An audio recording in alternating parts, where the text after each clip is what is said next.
PT Angkasa Pura I Bandara Igusti Ngurah Rai akan memberlakukan pembayaran parkir secara non-tunai mulai 1 Desember 2023. Penggunaan kartu uang elektronik dengan basis tanpa awak ini mempercepat perkembangan digitalisasi di bandara serta meningkatkan transaksi non-tunai.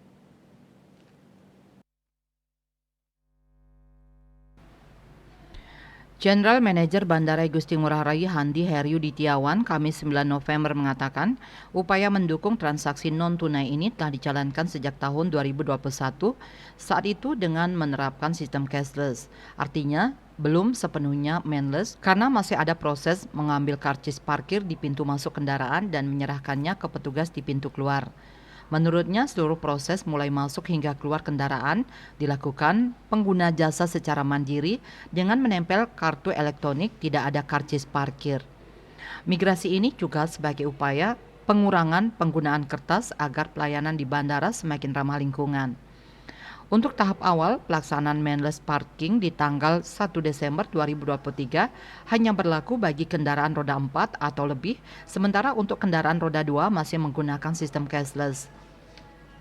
Hendy menjelaskan secara teknis proses kendaraan saat masuk ke Bandara Ngurah Rai adalah dengan menempelkan kartu elektronik dan secara otomatis palang pintu akan terbuka.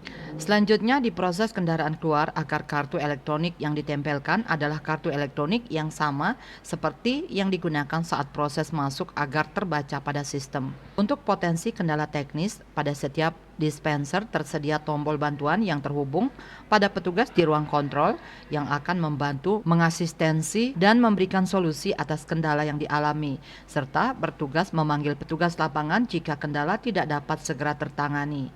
Parwate Bali Pos melaporkan.